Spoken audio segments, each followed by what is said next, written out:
All right, we are recording, and here we are with Zach Fong. How you doing?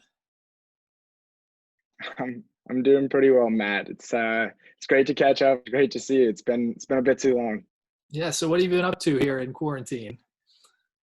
Quarantine. I've been working from home. Normally working out of Manhattan, but I've been home in South Jersey, just outside of Philly. I've had my brother, who's a first year on the swim team, home as well.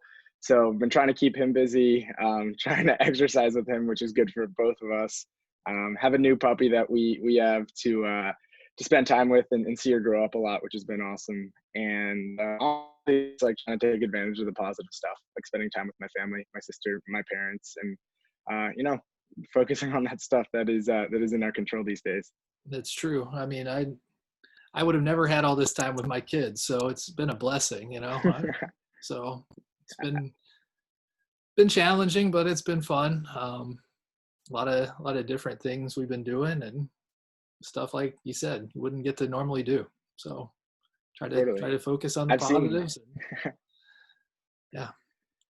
So I've seen on your Instagram the boys are growing up quick. I remember when I first got to school seeing the boys and they were so tiny, and now they're growing up pretty fast. yeah, it's amazing. Like, I mean, we're playing basketball in the driveway now, and just being able to go for bike rides out in the neighborhood and stuff like that. It's kind of cool, and they've been enjoying the photo selection.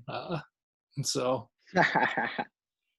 so yeah, we're gonna get back into that this week. So we took a Oh, little I'm break sure. last week and got out of town for a bit, but so yeah, all right. Let's do what we came here to do. Let's roll through some photos. Share my Let's screen do here. They're in no particular order, so we'll kind of roll with it. So it. Cool. That sounds great. all right, you see it all right. Yeah, I can see great.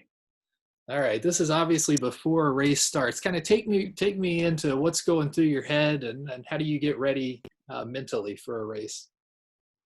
Totally. So I'm a pretty loose, not super serious guy, like 99% of my life.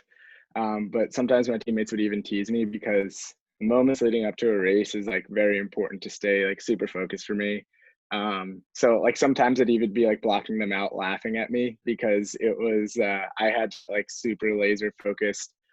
And I think this was like right around senior meet. I don't remember the exact meet it was, but any time that we raced someone, I would like pick out like something I needed to do and would have to focus really hard on trying to get that done. So I'd try and like get in my zone, try and block everything else out. And it's so difficult because you've been at the AFC for those meets where, we have our parents screaming in the crowd, we have people swimming different races, and you want to be as involved in the atmosphere as you can, but at the same time you have a job to do. So always trying to stay like super locked into what I was doing when I was swimming, and spending like especially those 5 minutes before a race behind the block, like really locked into what the exact execution of that race had to be, because at the end of the day, like all the superfluous stuff around it was important, but execution is what I'm there to do, and I like to spend that time trying to get into that mental focus. All right, you talked about being loose, and how about this one? Yeah, I think this was the third year. And at the same time, this is probably what I enjoyed being more of, which is just being boisterous, annoying, loud, and just a source of energy for everyone on the side of the pool. I There were like so many of these types of moments especially throughout my career, especially my third and fourth year, that like I like can remember that type of emotion like 5 times. I think this is Louisville, but I'm not 100% sure.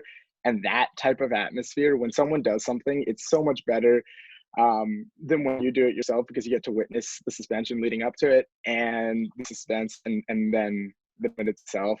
Swimming's kind of a weird sport in that like the energy can't be like tangibly grabbed until a race is over quite as much. So that's kind of me expressing that a bit. Yeah, that's. I mean, when trying to select photos, you definitely had a lot of fun on the outside of the pool. So Yeah, for sure. This one, this one cracks me up because of the hair. Yeah. It's actually like it's probably even like worse now than it was then because of quarantine, and I haven't had a cut for work in so long. But the headband was a staple that I had to have, honestly, more just to keep the hair out of my eyes. And I bet you Todd is looking at me like this dude looks so ridiculous right now. But someone was swimming fast. I was fired up, and I needed to keep my hair out of my eyes to make sure I was actually paying attention to all that was going on. All right. Speaking of Todd and the coaching staff, I mean, talk about the energy that they bring. And Yeah, they're incredible with it. You know, they came in at the beginning of my third year, and you know, you don't write a script to say, "Oh, I'll have a new coach 2 years through your college career." And I mean, it was really important for the program. The energy injection was immediate and tangible. And as much as we can say it, the results have spoken for themselves. You know, we got there when my first and second year. My second year, we didn't score a single point in NCs. My third year, Todd's first year, we scored like 30 some, finished about like 25th, 27th. And then my fourth year, we were the 10th best team in the country. And on the girls team, it speaks even beyond that. I'll go out and say I think they would have been national champions this year had they swum the meet. So I think their energy, all of them, Todd, Tyler, Wes, Blair, Andrew, all volunteer assistants had do a really good job of making a sport that can be kind of mundane at times and dull, staring at a black line. And you know, you're in your own head pretty often. They make it fun. They keep it energized, and it's so crucial. It's so important to the culture that you have and like your ability to swim fast on a daily basis. yeah, I'm just amazed. Like every time I talk to them, I always feel like I'm ready to go like run through a wall, like just for like a photo shoot or whatever at the meet. Like I love talking to those guys and Blair, and they're all a lot of fun. And I think like you said, they're going to do great things. There's going to be some trophies in the lobby soon, Yeah. for sure. No, it's great. And I mean, I think the cool thing with them is it's so infectious in a lot of different ways. Like today, June 15th is the first day they can start speaking to the upcoming junior class of recruits. And I know they've just been like, I talked to Todd, you know, a week or so ago about some alumni relation stuff, and it was, I'm so ready to go. Like I'm so excited to talk to these kids, and like it's not really selling anything or twisting anything. It's just like we have fun, we swim fast. This is a good group of people, and you can get a great education. It's not a difficult thing to sell on that with their energy. It's pretty dangerous combo. All right, talk about you just mentioned alumni. You're an alum now.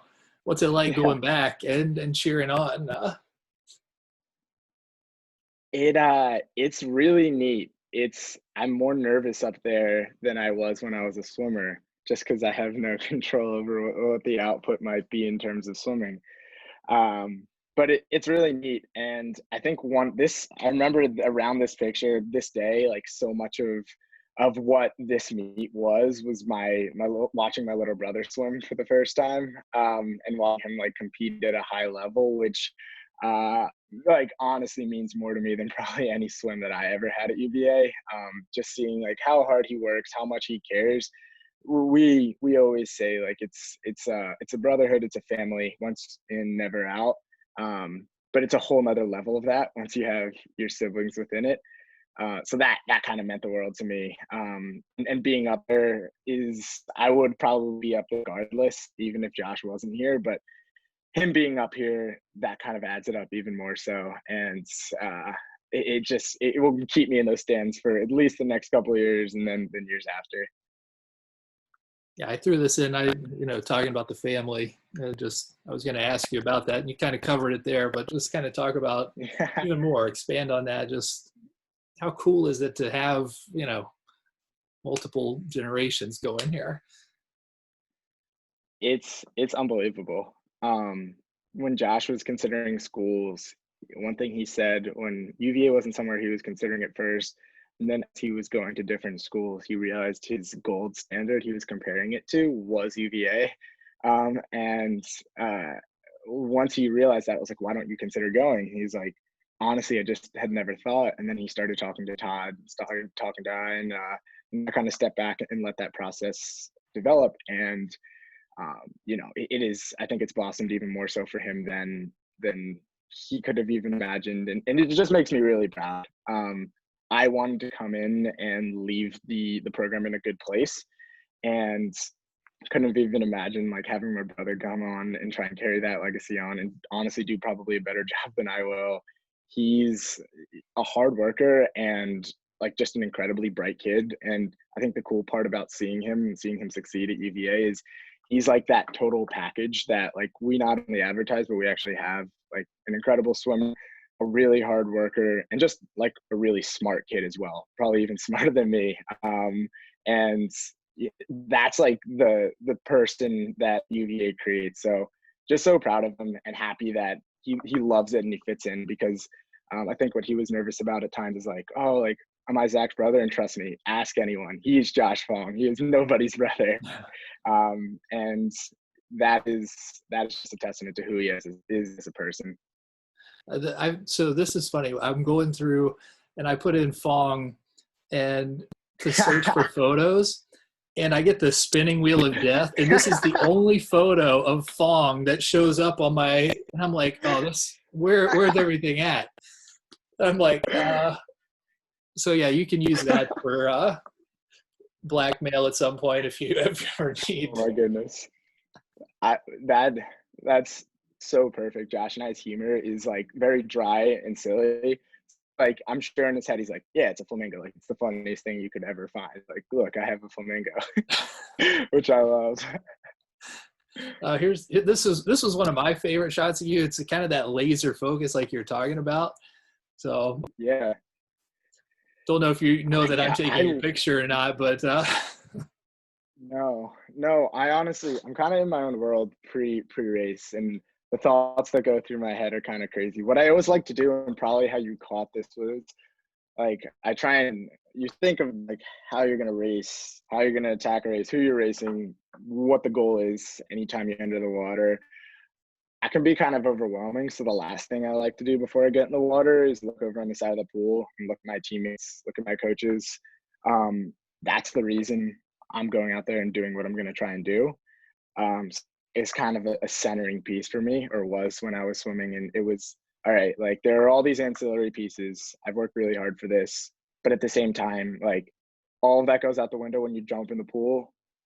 Remember, if anything, who you're doing this for, and that'll get you to the effort and drive you need to try and do what you're going to do. So that was probably how you caught it, just trying to think of the angle, seeing the boards in the background. Like I was probably looking at my teammates, and a handful of them were always screaming, staring at me and laughing, and that always motivated me a ton. All right. Now, favorite event to swim for you? So my best event since I was 11 years old was the 200 fly. It was the one that I ended up getting fifth in the country and being a first team All-American. And it was the event I was always best at. So in terms of like the events I swam, it was the 2 fly. It was the one I knew how to do best. And being a pretty competitive person, like I was just so comfortable swimming it. Like I knew how to pull different levers in terms of effort, technique, race strategy to make sure that I was swimming it well. And I think that one of the things I was always most proud of was my best swim ever was my last 2 swims at NCAAs. And it was like this culmination of literally 10 years of trying to perfect the event. On top of that, though, if I were to pick an event that's not NCAA approved or an NCAA swim event, I love the 100 IM. It's just a short pool, 1 lap of each stroke. We do it at inter squad. Bryce Kalish and I won my 3rd year at inter squad, and he won it our 4th year. So I lost my last 100 IM ever, which stings, and Bryce will always have that. But it is such a fun event, and I know he knows that. So when he comes back and watches, I'm sure he'll get a grin.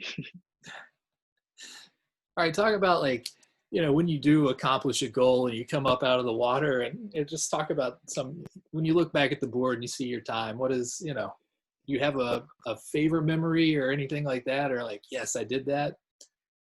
Yeah. So this was, I know there are some other pictures in here that I saw that you scrolled by that are similar to this one.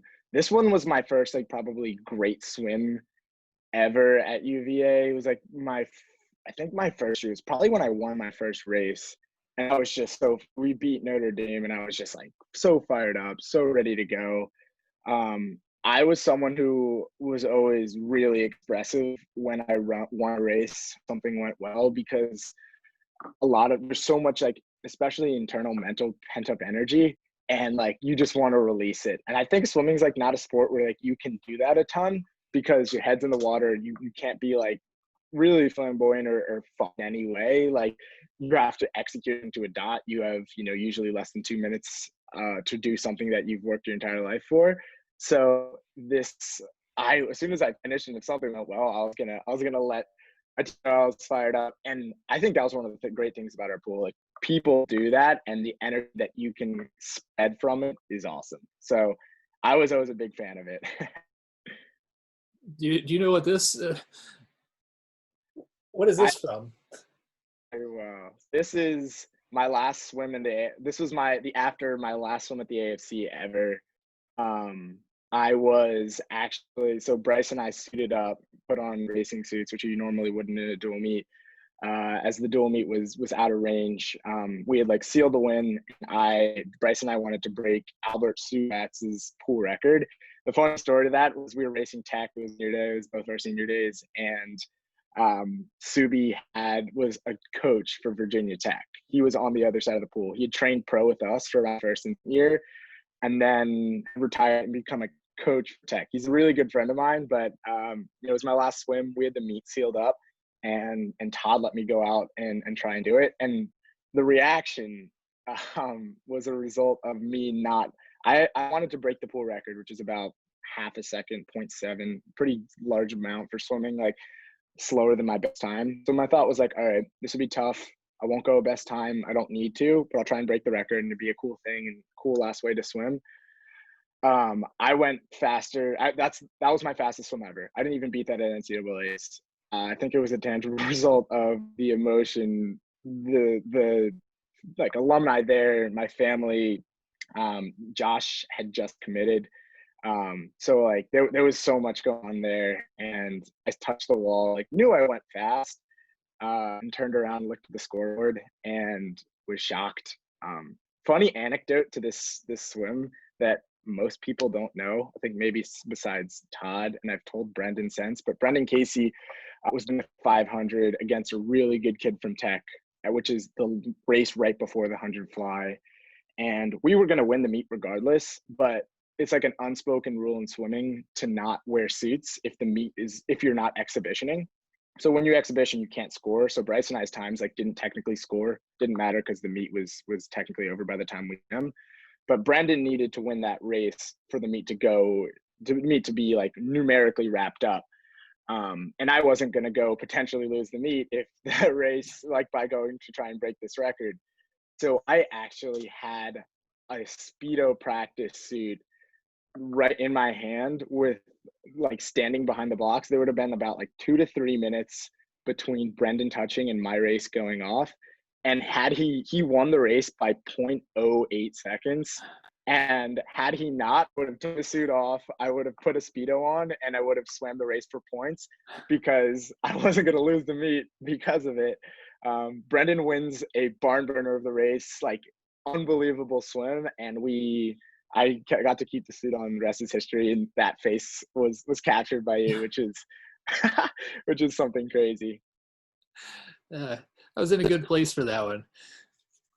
You really were. I was staring right at Blair. Blair's my like specific coach who I did most of my training with, and we talked about like 46.0 being the dream swim there. It was half a second faster, and I think she gave me a similar look, and I responded like, I don't know, man, just happened.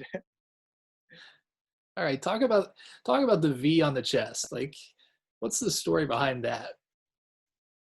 Yeah, so this goes way back to Mark Bernardino and the old eras of Virginia swimming. This was something that we don't try and erase or forget, because it is a brotherhood, and we always wanted to remember why we're swimming. We always point to the V because it's the reason we're swimming for each other. It stands for our brotherhood. It stands for the group of guys on the side of the pool with you, and all the guys who have come before that, and all the guys who will come after that. A lot of people say things like that, but it was really important to us from day one to try and carry that legacy on. And we had some rough years, which made it even more so important to carry that tradition on.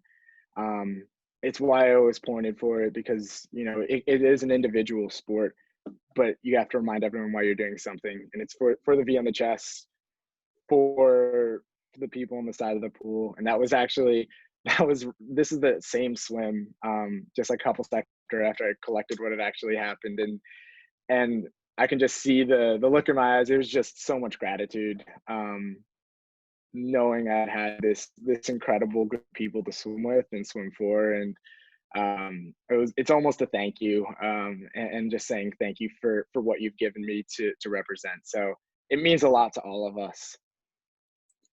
All right, I got to ask about the senior day tunnel. Like, what's it like going through that? It always looks daunting to me, and I always worry people are going to fall.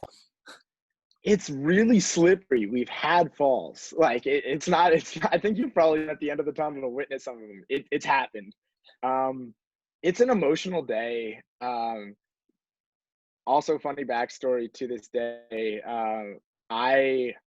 This was like a fun day, but until that last swim was over, I was like, didn't really get into the emotions, because that was a pretty good tech team we swam that year, especially in a dual meet format. They were pretty well set up to beat us, if we didn't swim pretty well. And they actually had a kid who was an Olympian and a world championship medalist who hadn't swum the fall semester, was debuting and he swam butterfly and only my events. And everyone was like, it's senior day, like have fun, smile. And I'm sitting behind there getting warmed up, like, I need to be really, really good today, or else I'm going to lose. I lose my races, like there's a good chance we lose this meet. And that was the task at hand. So, I ran through the tunnel. I kind of smiled for those moments as I took the pictures with my family, but I remember as soon as like the other shared with family was over and we walked over to our huddle, it was like, this is all great, but it doesn't mean anything if we lose this meet. So there was just this, I didn't really smile and quite enjoy it throughout the same until afterwards, but I'm glad we took it that serious, because it wouldn't be the incredible memory that it is had we not won the meet. All right, we're gonna go. I always love this when you guys go over and jump in the hot tub after the win. Yeah, this was me in midair, probably thinking like, this might have been a bad idea. Yeah. Like a month before ACCs, to jump this far into a shallow body of water. It's such a cool tradition though. So we were so excited.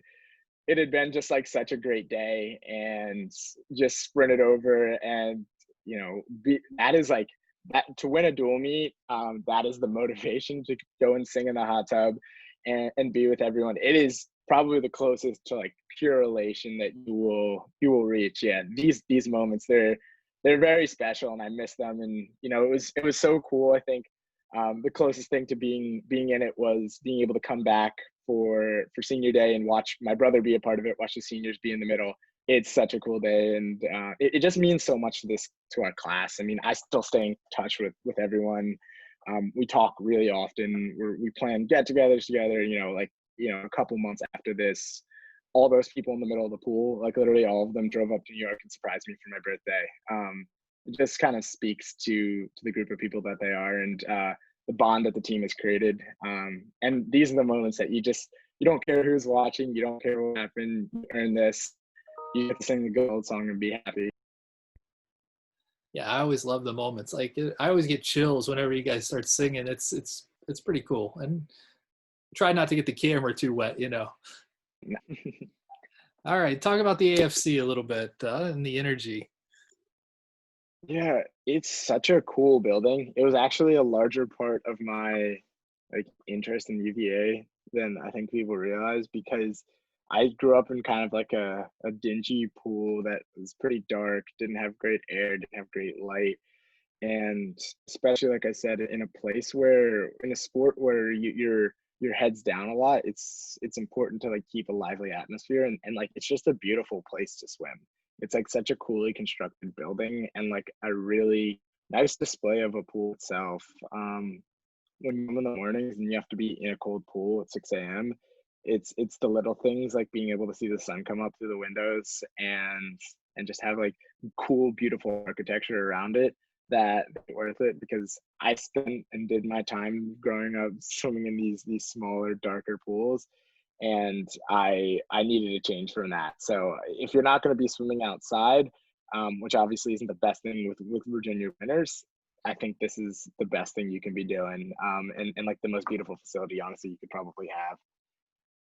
It is super loud. Like it gets loud in there when Yeah, it's amplifies everything. Like it can echo a lot. I still believe it's like the hardest place, and a lot of this is a testament to our team, but it's probably the hardest place to swim in the country. Like in terms of like how much people care, how invested everyone is in each other, and just like the dynamics and support. Like I don't know if you're gonna get a full crowd like that almost anywhere else in the country for a swim meet. It's part of the lore of a school like Virginia. Like everyone just cares about being good athletes and Virginia sports and the UVA name. Like it doesn't matter what sport it is, what you're doing. Like, you know, basketball players are incredible athletes, but they come to the swim meets and they watch us swim and they support us. And same with the football players. And you know, we're really good friends with the soccer players, the wrestlers, the hockey players.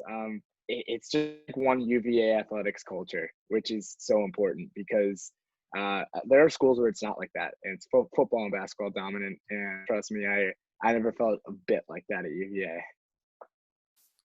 all right, let's talk a little bit about let's get into some of the photo shoots here.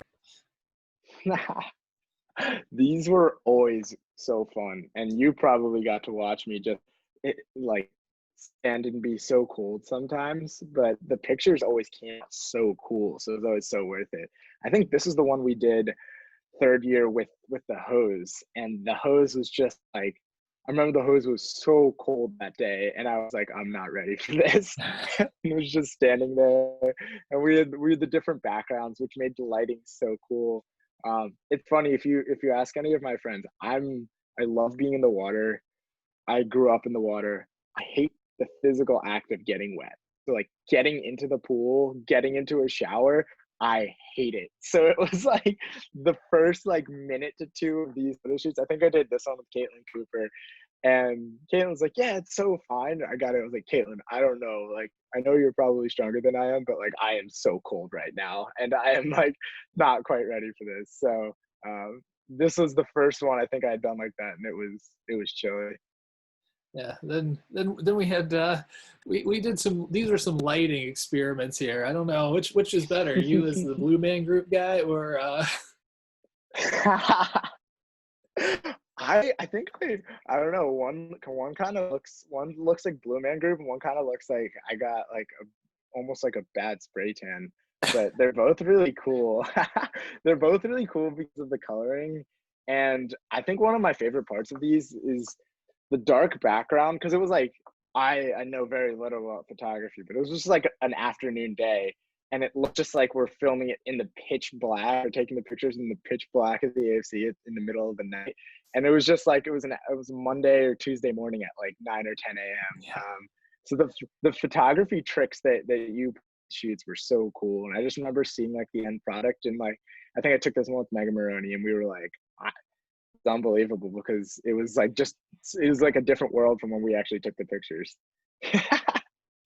And then these, oh my goodness, I felt honestly worse for Steph because I felt like she thought we were mad at her for or like upset and annoyed, and it was like it made these awesome pictures, but it was just like bucket after bucket. And there was one I think where I was fitting the bucket and just took a mouthful of water. It was honestly just a lot of fun, but so silly, which just kind of made the experience a little bit cooler. I remember Megan's just like tougher than me, just like tough as nails. And I'm like, I'm wet, I'm cold, complaining. And Megan's like, Zach, shut up and get over with it. Like, just stay here and stop moving. So um, these are good memories for sure. Like, how hard is it to, I mean, at least you have goggles on, but like when you're getting a bucket of water tossed at you, like how hard is it to maintain that? The serious phase, it's really difficult because like you're trying to hold, you can't hold it forever. You're gonna start laughing at some point, so you need to like, it's just holding it long enough to get the good picture. And they end up coming out so cool because, especially because of the lighting, like some of that I think is the sun, and it just like it illuminates it really well. But the worst part is waiting for it to hit you. Like, you're sitting there, you know it's gonna happen, and you don't want to move, so you don't want to like brace for it because you don't want to move for the picture, but at the same time you know you're about to get hit with water in the side of your face. So it's kind of the suspense that's the hardest thing. Like, if you didn't know, maybe it would be a little bit better, but you're just like kind of sitting there anxiously. Yeah, I remember, like, I've thrown water at other athletes too. So, I mean, at least you have the goggle element. So you're not like, it's not Yeah, like getting in your no, the eyes, but goggles. like poor Morgan Bryan Goggles and are some of these so key. others that have just been pelted in the face with water. Yeah, I shouldn't be complaining. This is literally a sport I go to college to do. Oh, it's being wet. It was not too much of an obstacle as compared to some of the other pictures I've seen you post along. Yeah. All right. Let's go. Let's start wrapping this up. Let's talk about what the degree from the University of Virginia, what does that mean to you? It means so much, especially because I think when you start school and you're in high school, you kind of see university names and like reputations and what other people think of them. But once you get to UVA, you kind of understand the true value is not only the degree, but the people you're going to be around on a daily basis. I think the degree is obviously top notch, world class, has afforded me the opportunities I've had post grad, opportunities I've had while I'm in school with internships and different programs and things along those lines. But the greatest reward that comes with a degree is the amount of diverse, incredible, like just different and special people. That was, I talk about the pool and the people in terms of selecting UVA, but everyone I came across on my recruiting trip, and then this was even more fulfilled in my 4 years, was just so genuine and what they cared about and the things that they were passionate about. I think it's important to really care about the people you're around and the place that you're in every day. And UVA kind of created that incredible spot for you to kind of grow up, be an adult, while also preparing you to do whatever it is you want to be. There are people that are like, I'm going to go work in New York like I do, and work in finance or consulting or whatever it may be. But it provides opportunities for every other direction as well. People who are just as passionate about those things. Like, I know Kiefer Bourne, who's going to be a fourth year this year, doesn't think like that. He's in a band and is really, really musically talented, and UVA's music program has been incredible to him. We have an incredible architecture school, and one of my best friends, who's 2 years older, Audrey Gold, got to go through that and was surrounded by her swim friends, her athlete friends, but also has like this really core, amazing group of people that were in the A school with her. So um, the degree is so invaluable, and I obviously encourage every single person to make sure that they're prioritizing it when they're looking at a school. But what truly makes VA special, even beyond that, is the people that come along with the degree, because it is irreplaceable in that regard. Oh, I mean, you might have just stole my last question. I always ask everybody to give like a 30 second to 1 minute like recruiting pitch for UVA, but I Yeah. mean that was pretty good. But let's give your best. Help Todd DeSorbo out right here. What is your recruiting pitch to come to UVA? Yeah, I mean it's a big day. June 15th is the day they can start calling recruits. So happy to try and encourage any kid. I'd say with UVA, people advertise that they can give it all. At Virginia, you can pursue whatever it may be that you care the most about. likely that's going to be swimming, likely that's going to be school, but whatever it is that's number one most important to you, number two most important to you, number three most important to you, those things, you will always have an incredible support community around you to go out and help you achieve whatever those things are. For our swimming program, we just have a group of people that are your family. We all live really close to each other. We all talk to each other every day. We train together. We have coaches who care about us. And at the end of the day, you learn in your life, especially once you leave college, that the people you're around in the daily day and the people that you interact with on a regular basis, that's what kind of makes your life feel complete and motivates you and helps you to become successful. So whether that's in the classroom, in the pool, preparing for after school, preparing to get engaged in different things you didn't even know you were interested in, it's important to be surrounded by people who actually care about. That will motivate you to work hard. That will motivate you to chase the things you truly care about. And UVA is the perfect place for that. I know it from living through that and going to the school. But if you ask anyone who has gone, including my siblings, including my friends, my teammates, and even a random stranger wearing a Who hat, you'll probably hear something similar. Awesome. Can't ask for a better answer than that, you know? All right. Well, that's all I got. You were great. Thank you very much. You might take the prize Yeah, for of the best course. interview. So Oh, I don't know about that. I know I've followed up some good acts, but I appreciate you taking the time, Matt. This is a lot of fun. thanks a lot. Yeah. Have a great rest of the day, and yeah. Hope things get back to normal for you soon. You can get back to work, and yeah. But yeah. That's a goal. We'll have to catch up next time. Next time I'm down, I'll be down there, I'm sure, for the first meet, that whenever that may be. Yeah. At the AFC, and we'll make sure to say hello and catch up. All right. That sounds good. Thanks a lot. Awesome. Take care. Thanks, Matt. Have a great rest of your day. All right. Bye.